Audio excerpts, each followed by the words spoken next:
नमस्कार मित्रांनो, सुख म्हणजे नक्की काय असतं मालिकेच्या आजच्या भागामध्ये शालिनी घरी आलेली असते। त्याच वेळेला तिला विमल आणि तात्या मॅडम बसा असं सांगतात। शालिनी बसते त्याच वेळेला ती म्हणते की माझं एक काम होतं। ती आता पाहुणीला गिफ्ट द्यायला पुढे येते। ती म्हणते की हे बघ पाहुणी, हे तुझ्यासारख्या गोड मुलीला गिफ्ट आहे माझ्याकडून लग्नाचं। त्याच वेळेला पाहुणी म्हणते की अहो मॅडम, आताच हे गिफ्ट कशाला, हे लग्नानंतर दिलं असतं तरी चाललं असतं। तेव्हा ती म्हणते की नाही अगं, हे तुला आताच द्यायचं आहे। कसं आहे ना, लग्नानंतर तर तुला देणारच गिफ्ट, पण लग्नाच्या अगोदर, आणि खरंच खूप गोड आहेस तू। तेव्हा आता पाहुणी म्हणत असते की थँक्यू मॅडम, आणि नित्या हे सगळं बघत असते। नित्याला समजलेलं असतं की हा सगळा चाललेला हिचा डावपेचच आहे। शालिनी मुद्दाम नित्याला जळवण्यासाठी हे सगळं म्हणत असते। आता शालिनी तिला म्हणते की बरं, तुमच्या दोघांचा जोडा ना एकदम खूप सुंदर आहे बरं का, म्हणूनच तुम्हा दोघांना भेटायला आले लग्नाच्या अगोदर। तेव्हा आता पाहुणी तिच्या पाया पडायला चाललेली असते, आणि त्याच वेळेला ती म्हणते की एक मिनिट, एकटीने पाया पडायचं नाही। अगं आता तुमच्या दोघांचं लग्न होणार आहे, जोड्याने पाया पडून आशीर्वाद घ्यायला हवा की नको? तेव्हा लगेचच आता तात्या म्हणतात की जा जा अधिराज, दोघंजणही मॅडमच्या पाया पडा आणि आशीर्वाद घ्या बघू। तेव्हा शालिनीच्या दोघेजणही पाया पडून आशीर्वाद घेतात। शालिनी त्यांना आशीर्वाद देते की तुम्ही दोघेही खूप सुखी राहा, आणि दोघांनाही माझा खूप खूप आशीर्वाद। तुमची जोडी खूपच सुंदर आहे आणि तुमच्या दोघांना कोणाचीही नजर लागायला नको, असं शालिनीही त्यांना आशीर्वाद देत म्हणते। त्याच वेळेला तिथून लांबून नित्या हे सगळं बघत असते, आणि हे बघितल्यावर नित्याला खूपच जळायला होत असतं। शालिनी ही तिला सगळं जळवण्यासाठी म्हणत असते। त्याच वेळेला शालिनी म्हणते की एक मिनिट अधिराज, तू असा उभा राहा आणि तू अशी उभी राहा पाहुणी, बघू मला तुमच्या दोघांचा जोडा कसा दिसतोय ते। त्याच वेळेला आता ती त्या दोघांनाही एकमेकांच्या बाजूला उभं करते आणि म्हणते की वा, खरंच खूप सुंदर आहे जोडी तुमच्या दोघांची, कोणाचीही नजर नको लागायला, असं म्हणून ती त्या दोघांनाही अगदी दृष्ट काढते। त्याच वेळेला नित्या मागून बघत असते। आता दुसऱ्या दिवशी हळदीचा प्रोग्राम असतो। लवली, अधिराज आणि बाकीचा सत्या तिघंही गप्पा मारत बसलेले असतात। त्याच वेळेला आता तो म्हणत असतो की काय रे राजदा, आत्तापर्यंत तू आमचा होतास, आता इथून पुढं तू कोणाचं ऐकणार नाही, म्हणजे तू आता कोणाचं तरी दुसऱ्याच्या हक्काचा होणार ना। तेवढ्यात सावरी चहा घेऊन येते आणि म्हणते की हे बघा, हा 5व्यांदा देते चहाचा कप, आता इथून पुढं जर चहा ढोसायचा असेलच तर जायचं आणि स्वतः चहा बनवून घ्यायचा। आज शेवटचा चहा देते मी तुम्हाला, समजलं? घरातला चहा काय फक्त तुमच्यासाठीच बनतो का? तेव्हा ती म्हणते की दाद्या, तुझ्या या मित्रांना सांगून ठेव, आता इथून पुढं मी चहा द्यायची नाही, आता आमचा मेहंदीचा कार्यक्रम सुरू होतोय, त्याच्यामुळे गप्पच बसायचं, असं म्हणून सावरी ट्रे घेऊन चाललेली असते। त्याच वेळेला बाजूला असलेल्या सावरीच्या मैत्रिणी तिकडे येतात आणि म्हणतात की सावरी, काय गं, प्रोग्राम सुरू झाला की नाही? त्याच वेळेला अधिराज आता मोबाईल बघत बसलेला असतो, आणि बाहेर बसलेल्या पाहुणीचं लक्ष हे अधिराजकडे असतं। त्यावेळेला सावरीचं लक्ष हे पाहुणीजवळ जातं, आणि ती पाहुणीला म्हणते की काय गं पाहुणे, अगं माझ्या दादाला असंच बघत राहणार आहेस का? आता लग्न झाल्यानंतर माझा दाद्या हा तुझाच होणार आहे, त्याच्यामुळे चल आता पाहुणी, आतमध्ये मेहंदी काढण्यासाठी सगळे खोळंबले आहेत, आपल्याला प्रोग्राम सुरूच केला पाहिजे ना। मग सावरी तिला हाताला धरते आणि आतमध्ये घेऊन जाते। लांबूनच हे सगळं नित्या बघत असते। त्याच वेळेला आता लगेच नित्याचं लक्ष हे अधिराजकडेच असतं। अधिराजच्या चेहऱ्यावरचे हावभावही ती टिपत असते, आणि तितक्याच राजचंही लक्ष हे नित्याकडे जातं। दोघेही एकमेकांकडेच पाहत राहिलेले असतात। एकमेकांकडे पाहत असताना नित्याला अधिराजची आठवण येऊ लागते। त्याच्यासोबत घालवले प्रेमाचे क्षण तिच्या समोर येतात। अधिराज नित्या एकमेकांना कशा प्रकारे भेटायचे, कसे एकमेकांवर जीवापाड प्रेम करायचे, ते सगळं त्यांना आठवतं। नंतर लवली चहाचा घोट घेत असताना म्हणत असतो की आता राजदा, तुला पण मेहंदी काढायला पाहिजे बरं का? तेव्हा तो म्हणतो की नाही नाही, मी तसला मेहंदी बिंदीचा काही प्रोग्राम करणार नाही, मला ते तसलं काही आवडत नाही। त्याच वेळेला तो चहाचा घोट घेऊन म्हणतो की नाही राजादा, चहा तर पिऊन झाला आहे आमचा, पण एक गोष्ट लक्षात ठेव, तुला मेहंदी काढायलाच हवी, असं म्हणून ते त्याला छेडत असतात। नंतर इथे शालिनी ही कपाट लावत असताना दरवाजा उघडते। तेवढ्यातच समोरून तिला साडीमध्ये गौरी आलेली दिसते। तिला पाहिल्यावरती शालिनीला जबरदस्त धक्का बसतो, तिच्या पायाखालची जमीन सरकते। तेव्हा गौरी म्हणते की शालिनी वहिनी, तुम्हाला काय वाटलं की मी पुन्हा येणार नाही? तुमचे हिशोब चुकते करायला मला यायचंच होतं, आणि मी आली आहे। त्याच वेळेला शालिनी घाबरते आणि म्हणते की तू मेली आहेस, माझ्या हाताने मारलं मी तुला, तू जिवंत असूच शकत नाही, तू कशी आलीस माझ्यासमोर, तू खोटी आहेस, असं सगळं ती तिला म्हणून लांब लांब पळत असते। तेव्हा गौरी म्हणते की नाही, तुम्हाला मी असं सोडून जाऊ शकत नाही, मला माहिती आहे तुम्ही माझ्यावर आणि माझ्या घरच्यांवर किती अन्याय केला आहे, माझ्यापासून माझ्या सगळ्या कुटुंबाला तोडलं आहे तुम्ही शालिनी वहिनी. तुम्हाला वाटतं काय की मी तुम्हाला असं सोडून का? या जन्मात तर मी तुम्हाला नक्कीच सोडणार नाही. त्याच वेळेला शालिनी म्हणते की दूर राहा माझ्यापासून, दूर राहा. माझ्या या हाताने मी तुला मारलं आहे, तू येऊ शकत नाही.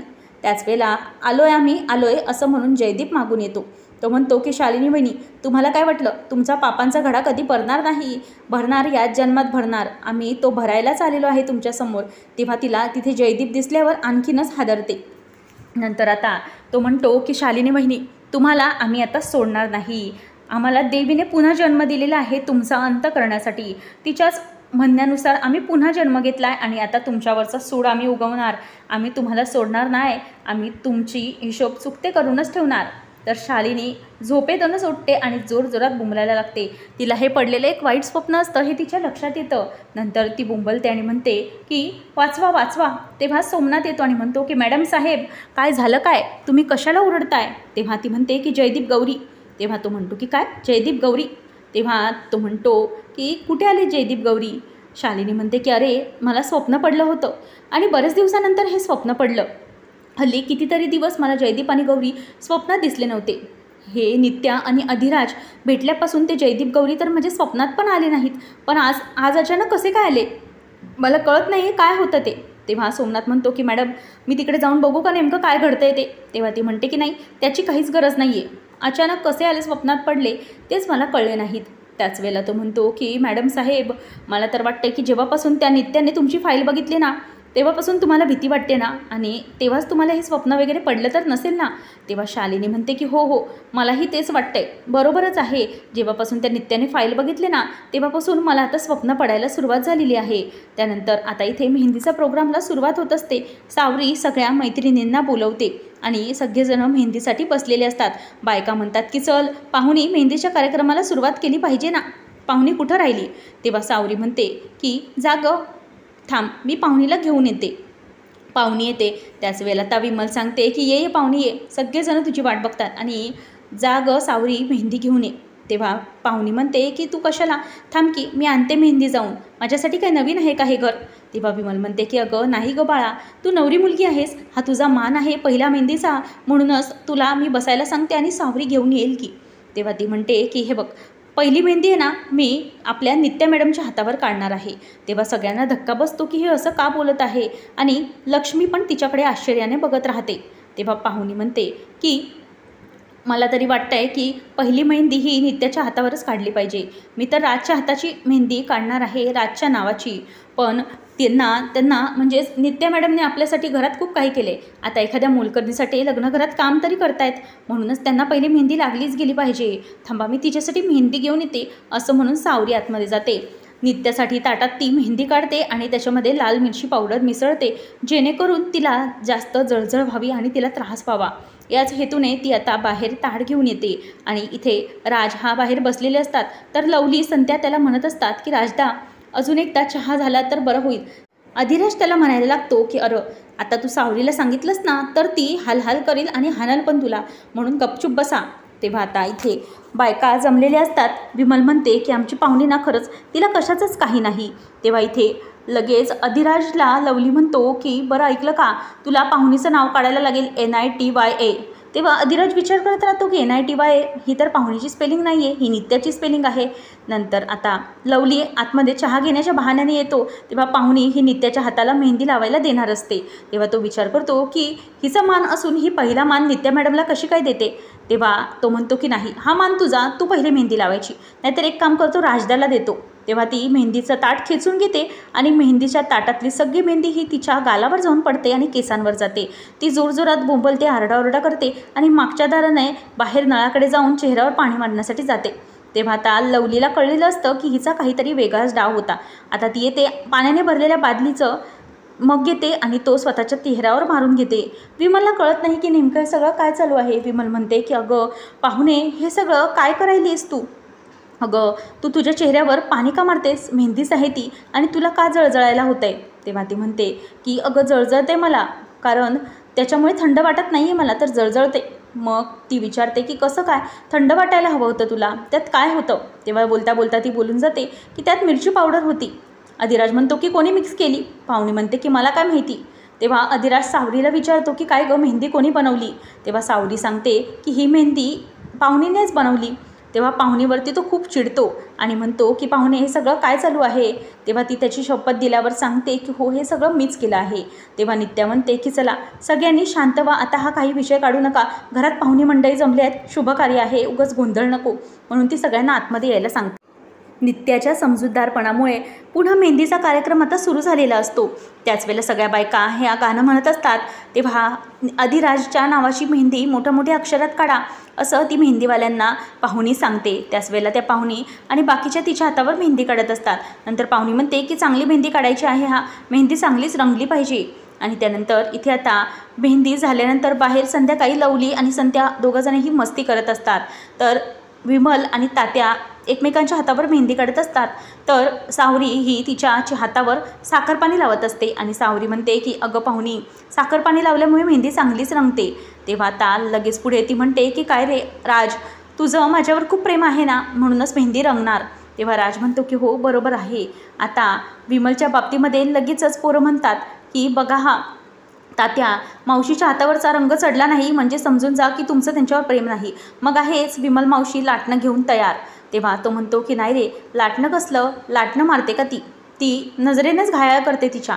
आता सगळी पोरं हसायला लागतात आणि त्यानंतर मग आता लगेच लवली म्हणतो की बरं लक्षात ठेवा उद्या काय.